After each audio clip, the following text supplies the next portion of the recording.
Hi friends, welcome to Raising Lifelong Learners. I'm your host, Colleen Kessler, and this is the podcast where I encourage you to trust yourself and your differently wired kiddos as you help cultivate their curiosity, encourage them to discover the world around them, embrace who they are wired to be, all while helping them discover their passions, interests, and raise them to become the amazing adults they're meant to be.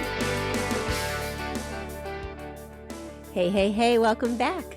This is episode 309. Today we are continuing our series all about social skills and building friendships with our kids.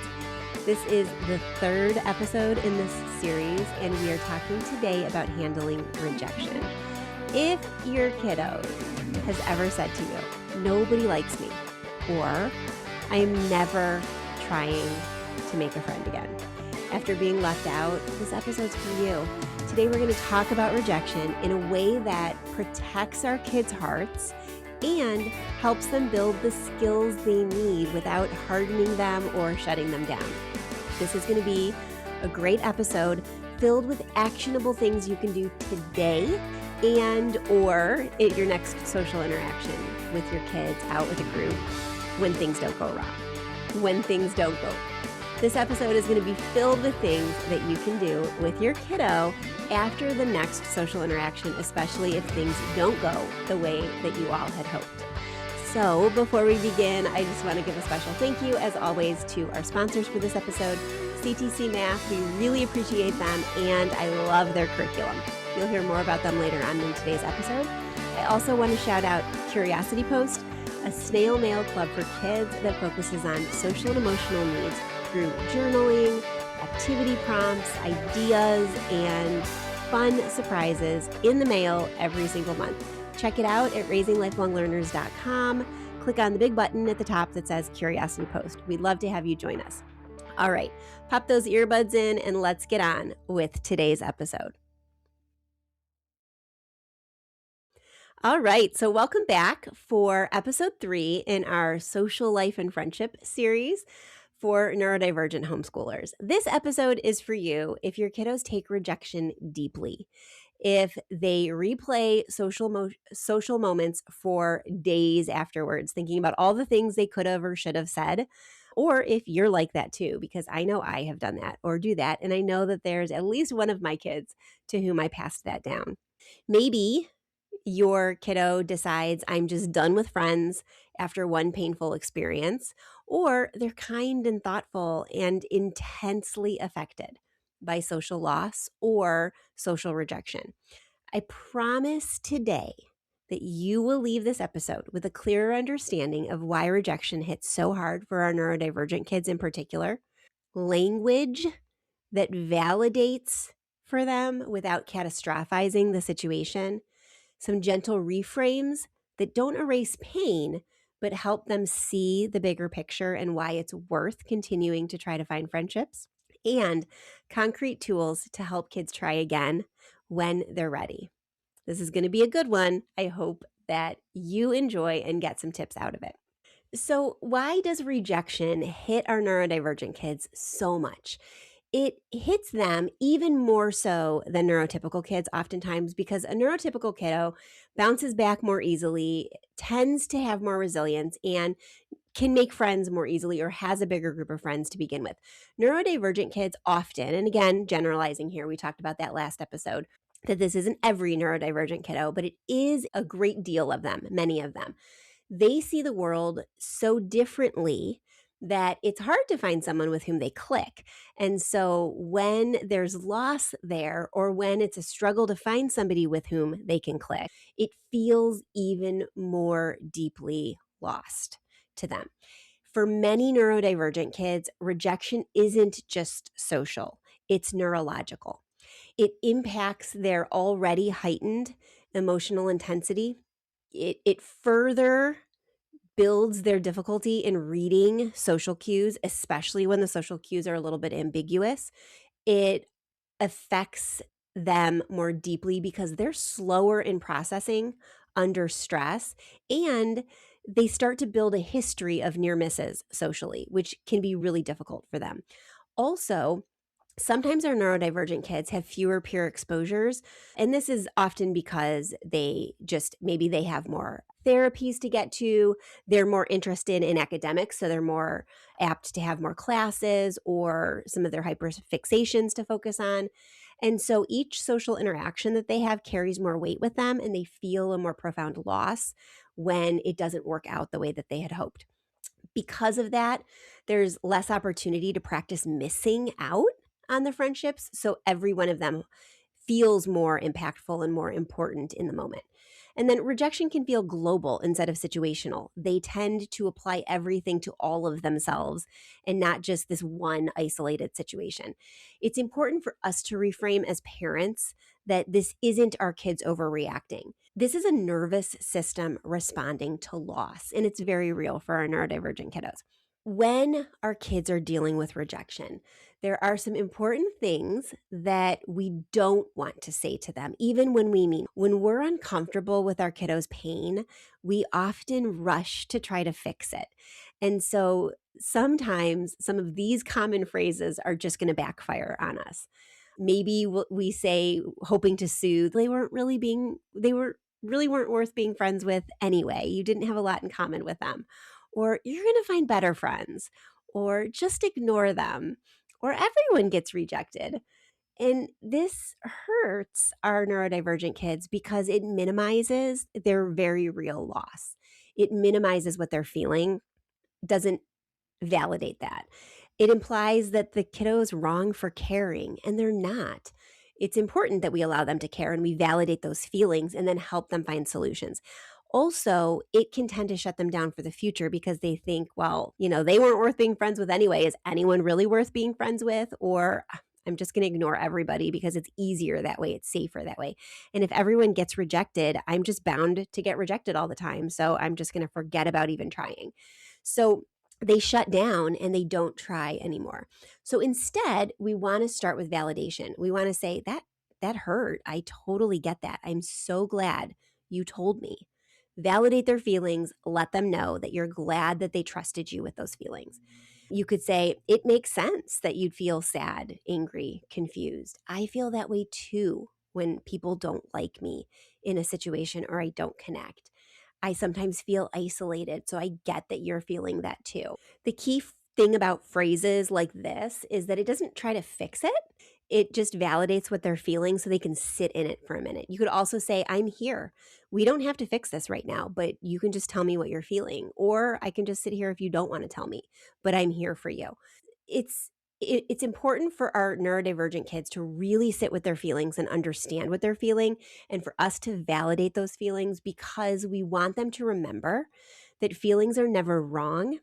It's the reactions to them that we can control. We can't control what we're feeling. So it's natural to feel rejected. It's natural to feel sad. It's natural to feel angry. And so let's just sit with that feeling for a bit, and then we'll talk about what we can do from that point on. When we get to the point where we want to start, or our kids want to start talking about what to do next, we want to make sure that they're separating the meaning of the situation from the moment of the situation. They're not treating it as a global condemnation. They're separating those two. So we want our kids to not turn the rejection into a story about themselves and internalize it. We want them to separate what happened, the event, the situation, and what it means, the story that their brain tells them. So oftentimes our neurodivergent kids will assign these kinds of meanings to situations where they were rejected. They might assign the meaning of, I'm unlikable, or I always mess things up, or it's just safer to be alone forever. It's better to not try. I'm just going to get rejected again. So we want to use gentle scripts of our own. If you remember last week's episode, we talked about social scripts for our kids. We want to have some gentle scripts of our own that we can pull in these kinds of situations. So we can say to our kids, one moment doesn't get to decide the whole story. You're right. This was a hard situation and it didn't work out the way you wanted it to. But it doesn't mean every situation is going to be like this. We could also say this tells us something about fit, not worth. Maybe that particular group wasn't a fit for us as a family.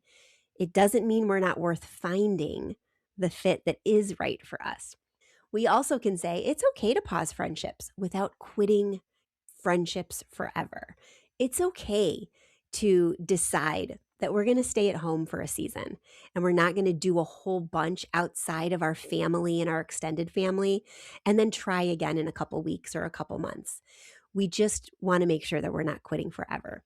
One way you could do this, especially if your kids are younger, but even if your kids are older and they like journaling, you can create a very simple visual. Draw 2 boxes or have your child draw 2 boxes. Label one, what happened. Label the other, what my brain says it means. So in the what happened, have them be ruthlessly specific about just fact. What happened? The kid I met on the playground didn't want to play with me. That's what happened. What my brain says it meant. My brain says it meant that they didn't like me. My brain says it meant I wasn't likable, or I wasn't fun, or I wasn't interesting, or I was a bad person. Have them write down what their brain is telling them that it meant. And then go back to it and say, none of this actually happened. And we can't tell what's in that kiddo's brain. All we know for fact is that kiddo didn't want to play with you. Maybe he didn't like the game. Maybe he was already waiting for a friend that he knew was coming and he didn't get enough time to spend with that particular friend. Maybe he knew he only had 5 more minutes and he just wanted to get something done on the playground before his parents let him or took him home. We have no idea. None of the things your brain is saying are fact, because the only fact we know is that the kid you met at the playground didn't want to play today. There are a couple different types of rejection, and it's important for our kids to understand what those types are so it can help them reframe what happened and reduce the shame that they might be feeling in those, as evidenced by those visual boxes that we've drawn. There could be a mismatch rejection. Maybe whoever they're trying to connect with has different interests, different energy levels, or different styles. And so we want to tell our kids that this wasn't about you being wrong. It's just about us being different than that group of people. I remember a time, and I've told this story from the stage before. I told the story in my book, The Homeschool Advantage, which is on sale on Amazon right now. You can check it out at just search Homeschool Advantage or go to the link in the show notes for this episode. But the Homeschool Advantage, I talk about this particular situation. We joined a play group. It was a field trip group. It met every week, either on a field trip or at a playground. And my kids are very dramatic. And when they were young, they loved playing a game that they invented it, and they called it Dramatic Deaths. And basically, its name is exactly what it was. They tried to outdie one another. They died in all sorts of spectacular ways, by asphyxiation, by ray gun, they had all sorts of Nerf weapons and water guns and, oh my gosh, you name it, cardboard axes that they had built. And they tried to out death scene the next person. It was a very popular game in our neighborhood. Kids came from all over to play it. They loved it because, as Peter Gray, who is a psychologist who researches play, says, play is at its best when it is self-directed by kids, multi-age, no rules, and has a really low barrier to entry. So Dramatic Deaths was the perfect game because anybody, any age could play it. My youngest, when he was 3, was really good at dying by asphyxiation. In fact, I had to have the kids start playing the game in our backyard instead of our front yard because we had more than one Good Samaritan stopping by to make sure that the 3-year-old writhing in seeming agony on the ground was actually okay, because he was convincing at death by asphyxiation that he would literally stop cars as they drove by, and they were checking on him. So we had to move the game to the backyard so we wouldn't stop traffic or anything. But my son brought this game to this play group one time. They were trying to figure out something they could all play, and they were sick of tag on the playground. So he introduced Dramatic Deaths. Everybody loved it. And of course, all the kids were playing it. some of the parents were a little uncomfortable with their children dying on the playground and didn't play any of these types of games, which everybody has a right to their own opinion and their own belief system. And if you don't want to play games that involve dying, I totally respect that and I get that. So after a parent talked to me, I talked to my oldest and said, we can go back to this play group, but we can't play dramatic deaths anymore. There's a couple parents who really don't like it. And so we need to make sure that we're playing other games. So just don't encourage dramatic deaths. And he's okay. So we went back, and of course, the kids, when they saw us coming, wanted to play dramatic deaths again. And so my oldest was like, no, we're not going to play today. But the kids played anyway because they were so into it. Even though my oldest didn't want to play, the other kids still played. And what ended up happening was the organizer of this group asked to meet me for coffee one day and said over coffee that while they really enjoyed our family being a part of their group, some of the parents were uncomfortable with the game Dramatic Deaths and felt it would blow over more quickly if my oldest didn't come back to the playgroup for a while and the kids could take a break and learn other games. And he was welcome to come back in a few months, and I was welcome to continue coming just with my other 3 children and not my oldest.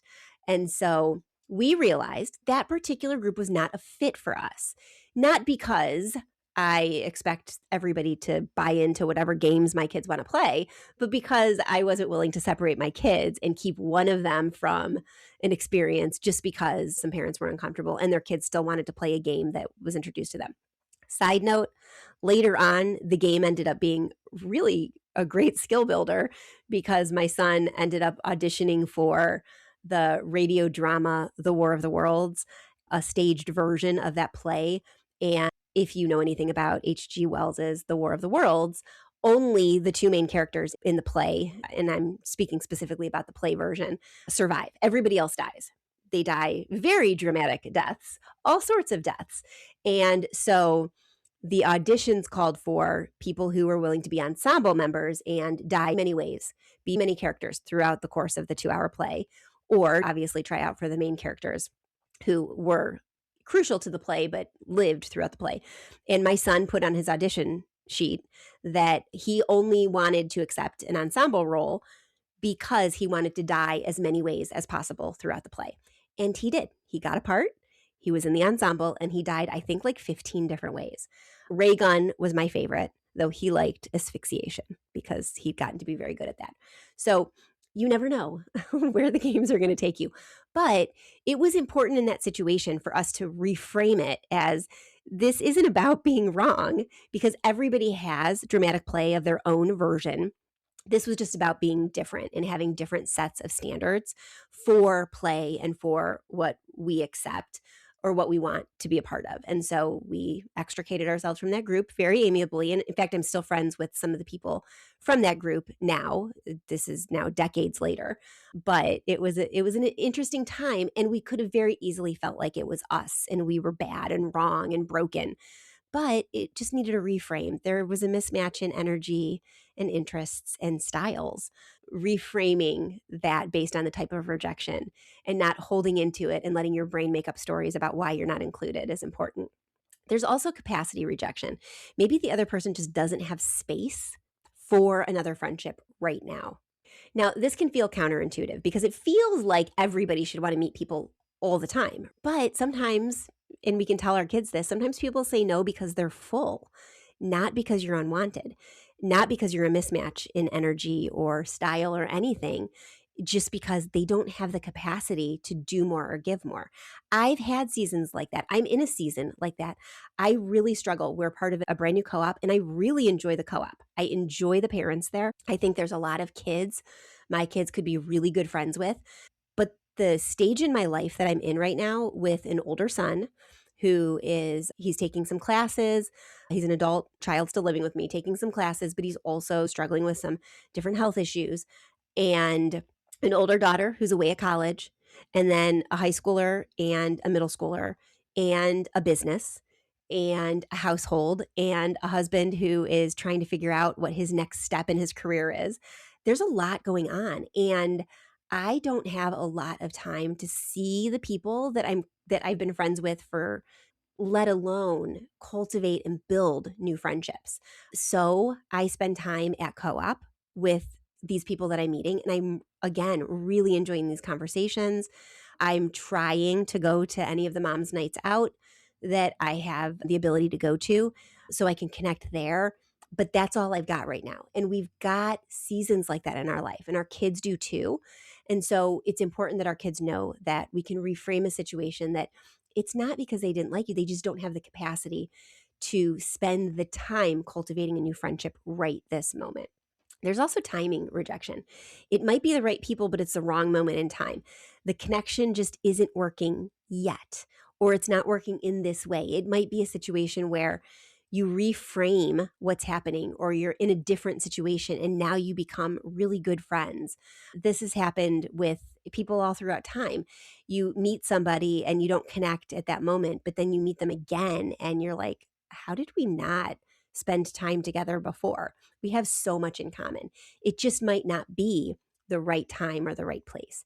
So none of this means that your child did anything wrong. It's just a mismatch in the way the connection's happening or the timing of the connection. So make sure your kids understand that it's not them, and they can get the negative thoughts that their brain is giving them out of the way, so they can focus on actually what's happening, the reality and the facts only. Okay, so let's talk about math. Specifically, let's talk about finding a program that actually works for your unique homeschoolers. In our house, we've been using CTC Math for years, and even though I am so appreciative that they sponsor this podcast, I am a paying customer. I'm still a paying customer even with their sponsorship, because it's just that good, and I love supporting great companies with great programs. With 2 kids still at home, both with very different learning needs, CTC Math has been the flexible and dependable solution that I keep coming back to. One of my kiddos needs more time to process math concepts, and I love that she can move through the lessons at her own pace without feeling rushed or behind. My other kiddo, he flies. He jumps straight to the end of unit tests to see what he already knows, and then we only focus on the lessons that fill the gaps. That kind of customization is gold when you're homeschooling gifted or twice exceptional kids. CTC Math gives you the access to every grade level, from kindergarten through 12th grade, with your subscription, so that your child can accelerate, review, or jump around based on their own needs, not based on some rigid curriculum structure.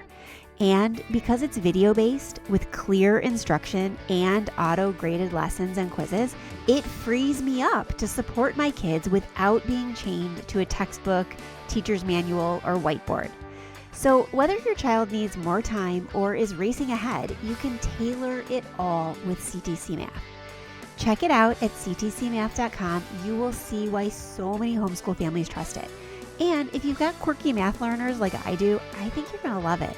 If you have any questions about CTC, like I said, we've been using it for years in our homeschool, and I encourage you to reach out and ask me any questions that you have. If you do pop over there, let them know that I sent you, and let them know that you appreciate their ongoing support of homeschoolers everywhere, especially those of you here at Raising Lifelong Learners. All right, let's get back to today's episode. Okay, so we need to give our kids oftentimes some emotional first aid after those rejections. We need to help our kids, again, validate their feelings, validate their emotions, hold space for them and be there, but then give them some emotional support after that rejection, so that we can then build up their stamina and their endurance for trying again. So before problem solving, we need to regulate. And some of the ways that we can do that immediately are, we could give them quiet proximity. We can say those statements, like I said earlier in this episode: I'm here for you and I'll be here for you. Let me know what I can do to support you. I'm here if you want to talk about it. I'm so glad you came to me. You're quietly there for them. You can also offer whatever their preferred sensory input is. Sometimes our kids are sensory seekers or avoiders. Maybe they need a hug. Maybe they just need you around. Maybe they need a quiet room. You give them what they need sensory-wise so that they can adjust physically.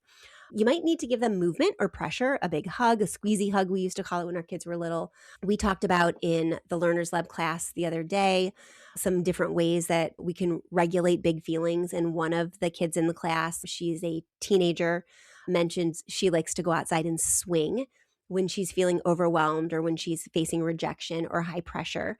So that movement, that input is really good for our kids, the proprioceptive or the vestibular input. They might need that. You might also need reduced language, like just don't talk, put on some soft music in the background. Just be there immediately for them. Let them have what they need to just sit in the feels, and then we can go on from there. Some of the things that you can say to your kids, some scripts you can have at your fingertips for being present is, I'm here. We can sit quietly. Let me know when you want to talk. Or you don't have to decide anything right now. Just sit and relax, and we'll talk about this later. Once the emotions settle, you can just ask them one question. Do you want comfort? Do you want distraction? Do you want understanding? What can I do for you? And then let your child choose. Go with what they're showing you. Follow their direction. Then we're going to move into some skill building without forcing resilience. Resilience will come when our kids feel repeatedly safe. So we're not going to force resilience, but we're going to start building some skills. We're not going to push at them. Oh, we just got to bounce back from this. Things happen. Not everyone's going to like us. We just have to pull up our pants and move forward. That's not going to work with our neurodivergent kids, especially if our neurodivergent kids are big feelers. So we're not going to bounce back. We're going to build protective skills slowly, effectively, and safely to help our kids move forward from rejection. Some helpful skills that we can start building. We can help our kids name their feelings without shame. Naming what they're feeling, how it's feeling in their body, giving them specifics. I talked about this last episode. This was a class that we recently taught in the Learners Lab. We were talking about naming feelings, and we moved from the basic simplistic feelings like mad, sad, bad, angry, hard, annoyed, to the more descriptive, overwhelmed, anxious, excited, frustrated. And then we moved on to what do those feelings feel like when they're sitting in our body. So once we help our kids name their feelings, understand what they're feeling, and not feel shamed because feelings are valid and normal, then we can help them recognize when to step away and teach them the skills to exit a situation without any kind of harm to the other person or any kind of ambivalence or arguments, and help them build up those skills. We could also work on building off of what we talked about last week with some of the exit strategies our kids can have for getting out of social situations. This has been great. I'm feeling a little tired right now, so I'm going to get going. Or I know my mom wanted to leave at 4:00. We're getting close to that time, so I'm going to go see if that's still the time she wants to leave or she wants to leave earlier. Giving them strategies and skills and scripts to be able to exit really smoothly from a situation that's uncomfortable and feels harmful, unsafe, or shameful for them. And then we want to help them rebuild confidence through safe wins. Get them together with a friend that they know, get them together with a cousin or a family member or an older person that they get along with so that they have a safe social interaction and can start to rebuild confidence from there. Some practice ideas that you can use. You can role play rejection responses, not the causes, the responses, so that if you're focusing on, it doesn't matter why we were rejected because it's not about us, it's about how we react to the situation. You can use script phrases like, okay, you don't want to play with me, totally fine, get it, I'm going to go play over here. Okay, or maybe another time, or I'm going to take a break now anyway, so it was great talking to you. Teaching kids how to leave protects them from internalizing the rejection. And so this gives them some tools in their toolbox to draw from the next time they start to feel rejected. So they're leaving on their own terms. Now, what happens when kids say to you, I don't want to try anymore. I can't make friends anyway, so I just don't want friends anymore. This is usually self-protection. It's not a final decision. It's them trying to instill some control and some safety into their lives. And so we want to help them understand that while still being a safe space for them to articulate that. We want to say things like, That makes total sense after what you went through. I get that. Let's just take a break for now and we'll see what happens. Or we don't have to decide forever today. So let's go home and let's go do some swinging out in the backyard or go for a walk, or we can focus on feeling safe again, and then we can see if we want to give it a try another week, another day, another month. We want to respect the pause from trying to make friends, but then encourage them once they feel safe again to give it another try, because connection grows best when it's not forced. Relationships are the same way when we're making new relationships. When it's not forced, when they are ready and we're dealing with their readiness, not our own worry about them not having friendships. Handling rejection isn't about toughening our kids up. It's about helping them stay open without breaking or breaking down. And so if you don't take anything else away from this episode, take away this. You are doing great things for your kids by thinking about this, just thinking about it, and validating their emotions and being their safe space. And they're already winning at life because they have you in their corner. So don't worry about internalizing it. Make sure you're keeping your brain's stories focused on the facts so that you can help them focus on the facts, and then they can lean into new opportunities while understanding that rejection happens to everybody and not internalizing it and keeping it as who they are. If you want more resources about friendships, about building friendships and connections and resources, there are 2 places that you can get those. The first is over on the show notes for this episode. There is a breakdown of what happened in this episode in case you want to read it or reread it. There are also some free printables in the show notes in the links at the bottom of the page. There are links to other articles and other podcast episodes about this topic and other resources that you can use to help your kids self-regulate and handle rejection whenever they're dealing with it. You can also find support and tools and resources inside the Learners Lab, the community for homeschoolers who are raising neurodivergent kids. It's all we do. It's exactly what we've been created to do and what I am incredibly passionate about. So I'd love for you to join us. Remember, there's no commitment. You can join month to month and cancel at any time. So it's there for you. Check it out over on the website, raisinglifelonglearners.com. raisinglifelonglearners.com/podcast is going to take you to the podcast show notes. raisinglifelonglearners.com/lab is going to take you to the Learners Lab page, but I'd love to have you. Next week, we're going to be back with the 4th episode in this series. What happens when our kids just say to us, I'm happier alone. I don't need friends. How do we respect their solitude without allowing them to fall into isolation? It's a really tricky balance, and we're going to investigate that in next week's episode. So I hope you'll come back. Follow if you haven't already. Subscribe to the podcast if you haven't already. Share this podcast with anybody that you know that could benefit from it or has kids like this. I'd also love it if you have time, if you can leave a rating or review on Apple Podcasts or anywhere else that you listen to your podcasts. Ratings and reviews really help podcasts get more listeners and helps the algorithm know what they're listening to so that it can serve the episodes to other families who have neurodivergent kids who might be struggling with the same types of things. So your rating and your review helps get these episodes out to more people who need it.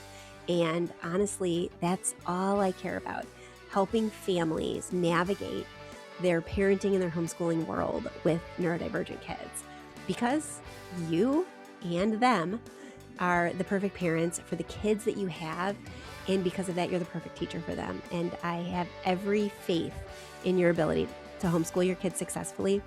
I believe in you, and I'm so proud of you. We'll be back same time, same place next week. I'll talk to you soon. Bye for now.